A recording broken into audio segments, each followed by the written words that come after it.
Hello.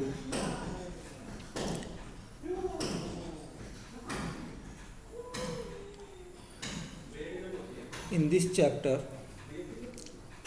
we will discuss motion of particles with cause. Means, in previous chapters, we have studied about motion of particles without knowing the cause. Means, we have just explained the motion, how how motion causes, but we do not count the factor that is responsible for motion.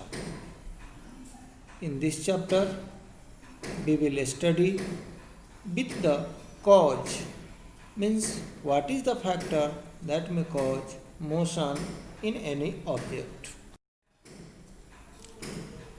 In this presentation, we will discuss introduction of dynamics, what is force, what is inertia, and laws related to motion. Now, dynamics. Dynamics is nothing but a study of force and its concept. As discussed earlier, in previous chapters, we have learned about kinematics that deals with a study of motion of object without taking into account the factor which causes motion. In this chapter, we will study dynamics that deals with a study of motion of objects taking into account the factors which may cause motion. Just to think which physical quantity may cause motion in an object. That physical quantity is nothing but force. Means force is that physical quantity that is responsible for motion in any object. By applying force, we can put motion in a stationary object.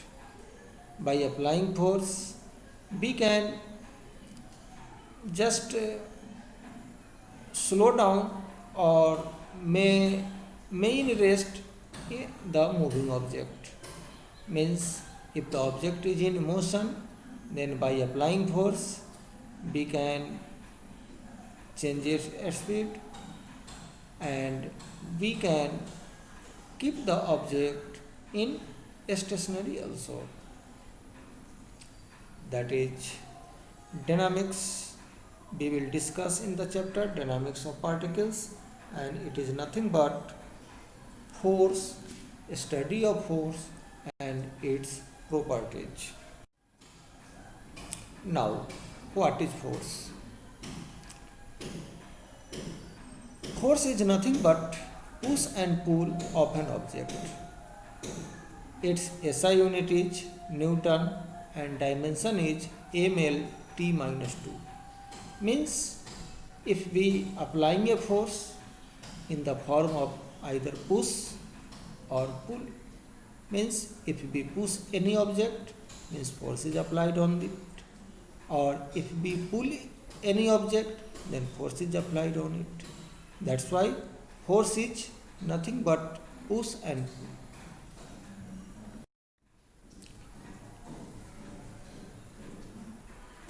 Now, generally we think force is required to keep a body in motion. But whether force is essential to keep a body in motion? Answer may be no. Then, if object is moving with uniform velocity, constant velocity, then force is not essential to keep a body in motion. Then my another question, if a bicycle is moving with constant speed, does paddling essential to keep the motion with constant velocity?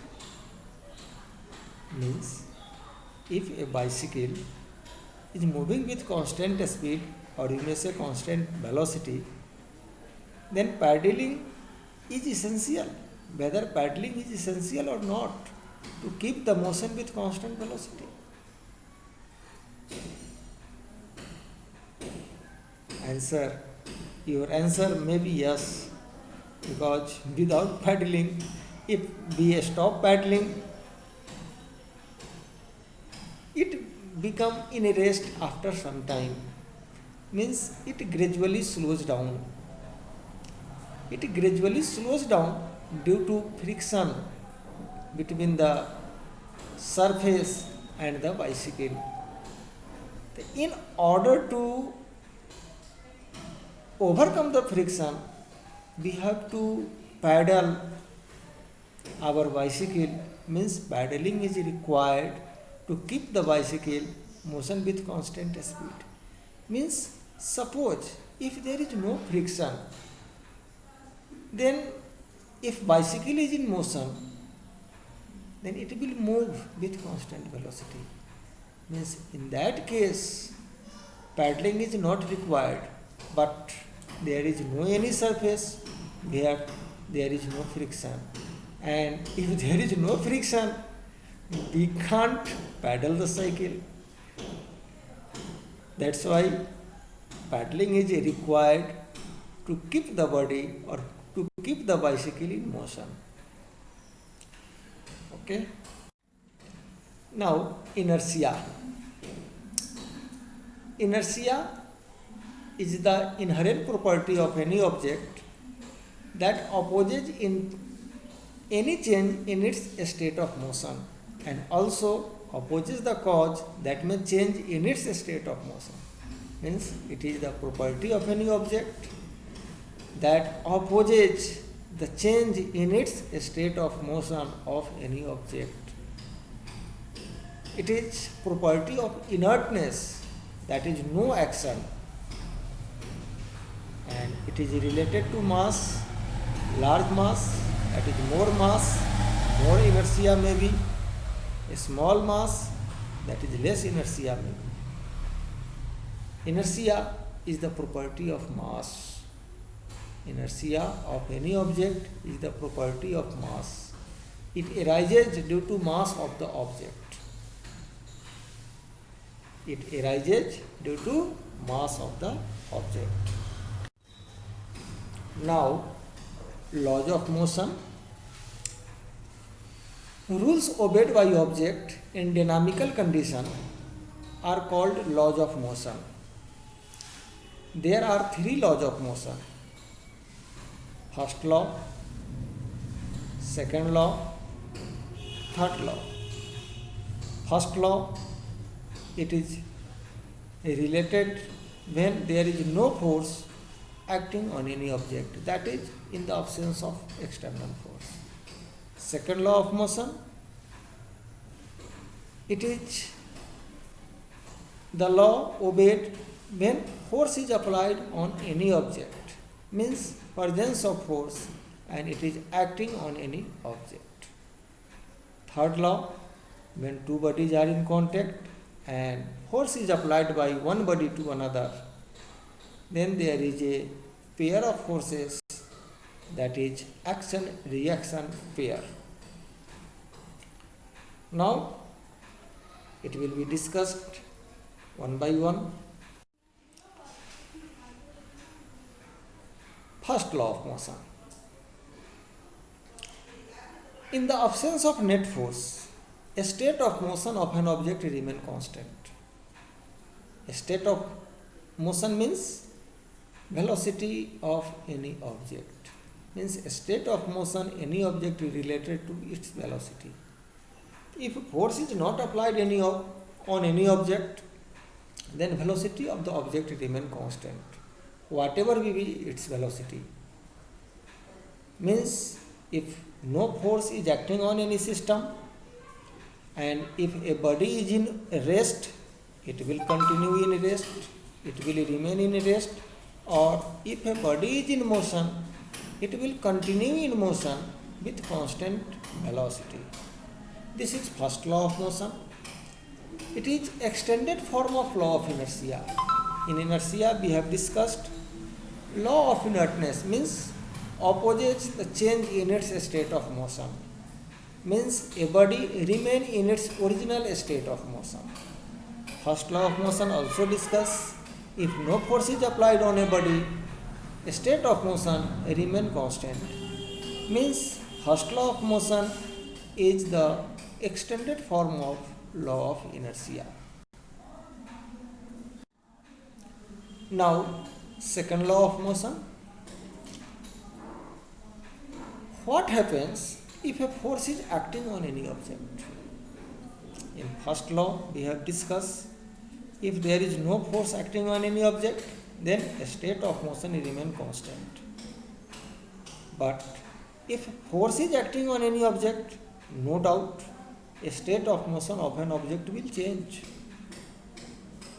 If a state of motion of object will change, this means velocity of the object will change. And if velocity of the object will change, this means we can say that object becomes accelerated. Means acceleration is produced in the object when force is applied on it. Means if net force is applied on it, acceleration may be produced in the object. This is second law of motion. And the acceleration produced by the force in any object depends on amount of force. Means acceleration produced in any object is directly proportional to force applied on it, and it is inversely proportional to force applied on it.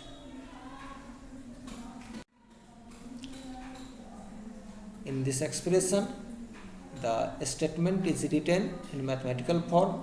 Acceleration produced is directly proportional to force and it is inversely proportional to mass.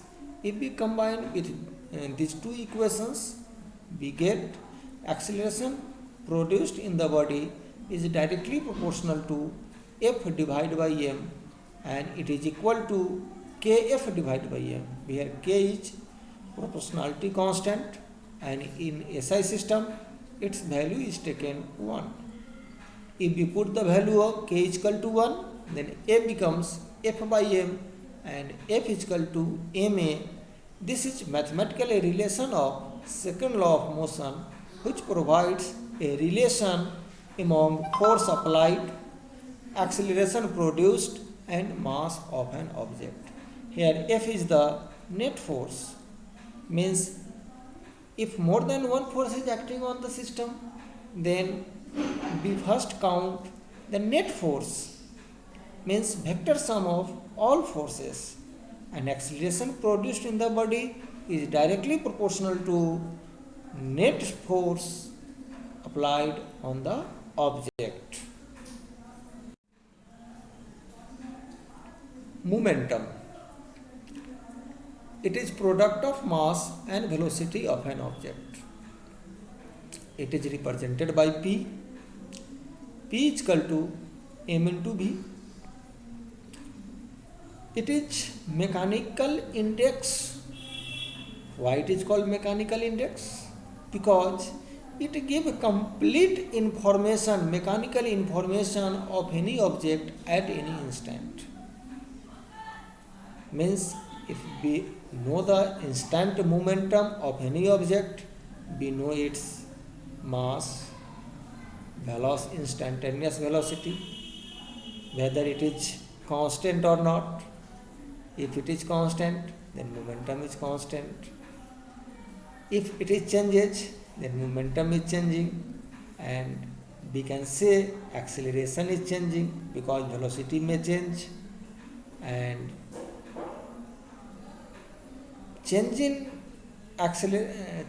momentum also gives the information about the force acting on it. That's why momentum is the mechanical index of any object. This is the importance of momentum. Its SI unit is kg meter per second and dimension is ml t minus 1. As we know, F is equal to ma. This is the mathematical expression obtained from second law of motion. Acceleration is rate of change of velocity. If we put a is equal to v minus u by t in the equation F is equal to ma, we will get F is equal to m v minus u by t, that is F is equal to mv minus mu by t, where mv is the final momentum and mu is the initial momentum. Then we can say that force is nothing but a rate of change in momentum. As discussed in previous slide, if change in momentum is known in a certain time, then force may be known. Means force is nothing but a rate of change in momentum with respect to time. This is alternative form of Newton's second law of motion. Means Newton's second law of motion may be expressed in terms of rate of change in momentum also. Now impulse. Impulse is the change in momentum of an object when a force is applied on it for very small duration of time.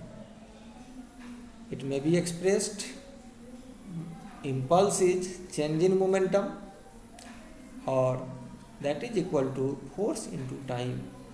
SI unit of dimension of impulse is same as momentum because it is nothing but change in momentum. That's why dimension also equal to dimension of momentum, that is ml t minus 1. Now law of conservation in momentum.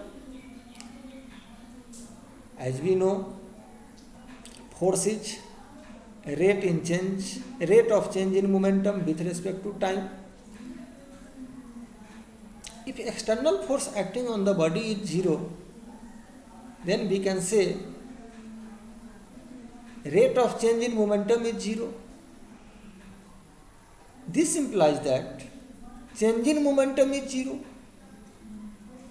If change in momentum is 0, then we can say momentum of the system remain constant, that is final momentum is equal to initial momentum, as there is no change in the momentum. Means if external force applied on the body is 0, that is in the absence of net external force, momentum of the system remain constant. This is alternate form of first law of motion. In first law of motion also we have discussed, in the absence of net force, a state of motion remain constant. Means law of conservation of momentum also, it is the extended part of first law of motion. When there is no force acting on the object, a state of motion, that is momentum of the system, remain constant, because a state of motion is explained with the help of velocity, and mass of the system remain constant, mass of the object remain constant. That's why we can express the state in terms of momentum also. Means if no force is acting on the system, then momentum of the system remain constant. This law is law of conservation of momentum. Now third law of motion. It arises when two bodies are in contact.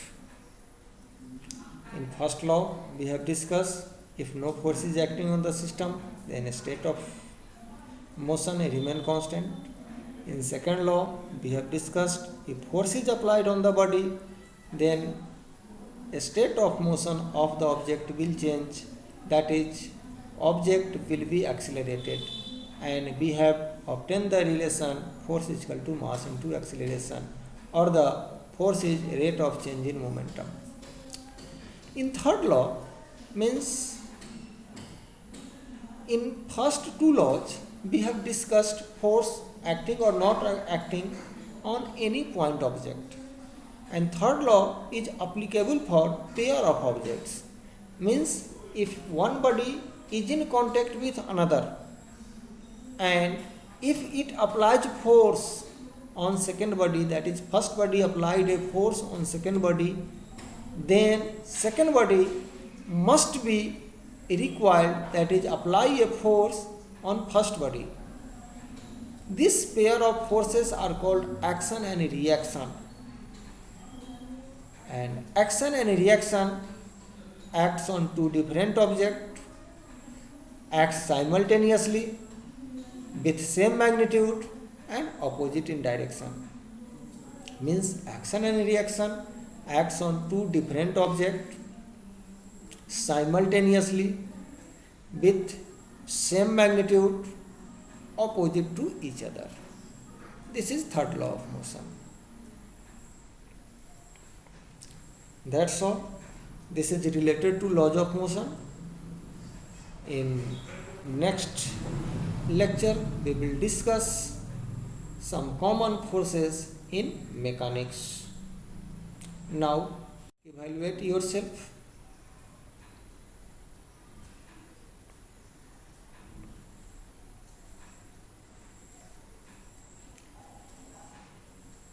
Second law of motion is real law of motion.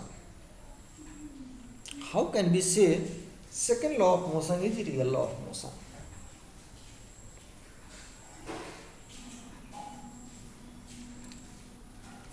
Real law of motion means second law of motion gives a mathematical relation that provides a relation between force applied and acceleration produced.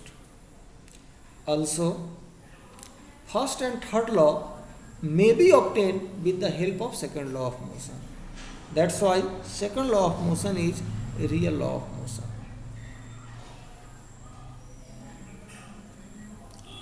How we can obtain first law from second law? As we know, F is equal to ma.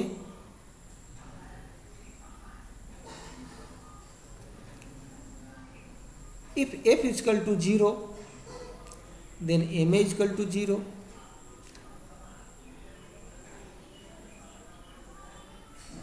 If mass of the system may not be 0, mass of the particle may not be 0, that's why acceleration will be 0. If acceleration will be 0, then v minus u, that is rate of change in velocity, will be 0, and this implies that change in velocity is 0, that is final velocity is just equal to initial velocity. This means we can say a state of motion remain constant, and this is nothing but first law of motion. Now how we can obtain third law from second law? Let two bodies with masses m1 and m2 are in contact to each other.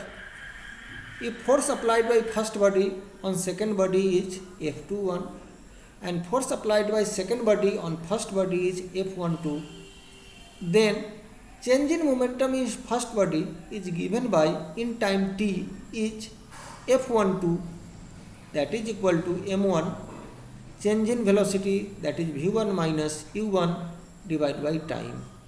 This gives force on first body due to second body.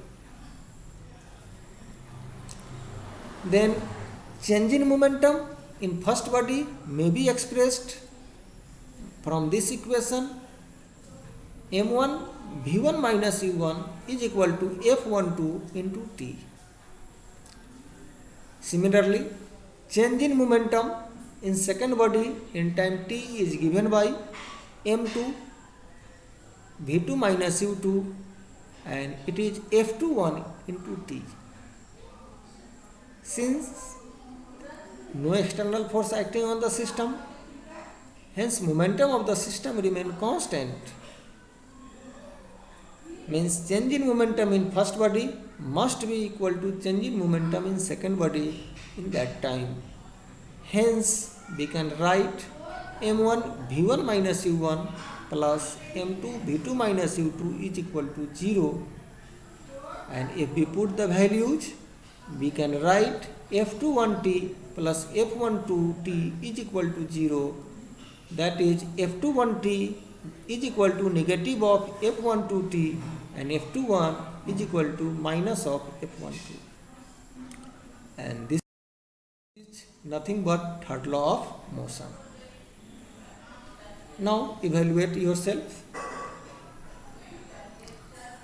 If an object of mass 1 kg is kept on a rough surface which applies a friction force of 10 Newton, if it is pulled by an external force of 10 Newton, then acceleration produced in the body is, what would be the acceleration produced? Means mass of 1 kg is kept on a rough surface which applies a frictional force of 10 Newton and external force is also 10 Newton. This means these two forces may cancel to each other. Means external force is just balanced by frictional force. This means net force on the object is 0, and if the net force on the object is 0, then acceleration of the object will be 0. Means there is no acceleration as state of object remain same. That's why the correct option will be 0 meter per second square. Now second question, an object of mass 2 kg is moving with velocity 10 meter per second. What is its momentum?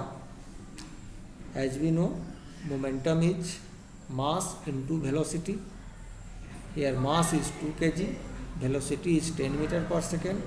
That's why momentum will be 2 into 10, that is 20 kg meter per second. Means second option is the right option.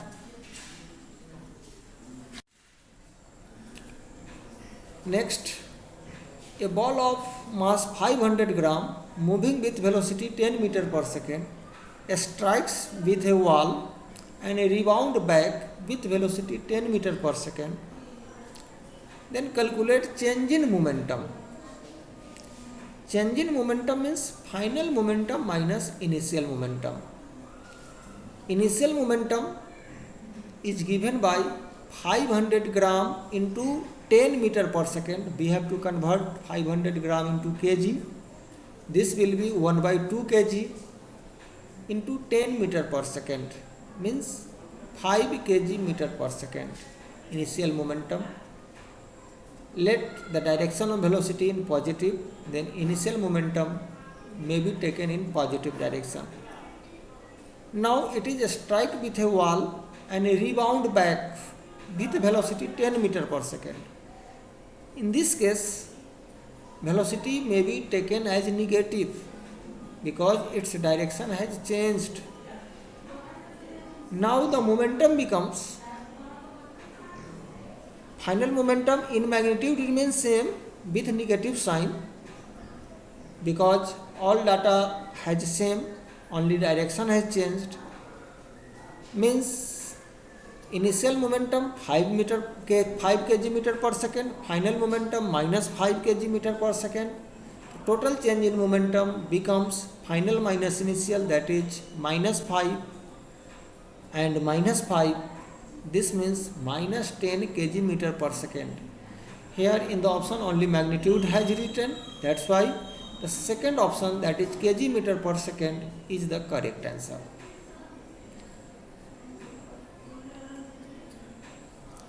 A ball of mass 200 gram moving with velocity 50 meter per second strikes with a bat and a rebound back with velocity 75 meter per second. Calculate force applied by bat if ball is struck with bat for 5 seconds. We have to calculate force. Force is nothing but rate of change in momentum. Here first we have to calculate change in momentum in similar type as we have calculated in previous question. First we have to calculate change in momentum, and change in momentum by time, that gives force applied. Here change in momentum, initial momentum is 200 gram. First we have to convert it into kg, that is 1 by 5 kg. 1 by 5 into 50, that gives 10 kg meter per second. Final momentum with opposite direction, magnitude is again mass into velocity, that is 200 gram 1 by 5 kg into 75, it becomes 15 meter per second, kg meter per second with negative sign. The change in momentum becomes minus 15 minus 10, that is minus 25 kg meter per second, and time is 5 seconds. If we divide change in momentum by time, that is 25 kg meter per second by 5, then we will get the answer 5, and 5 Newton is the correct answer. Thanking you.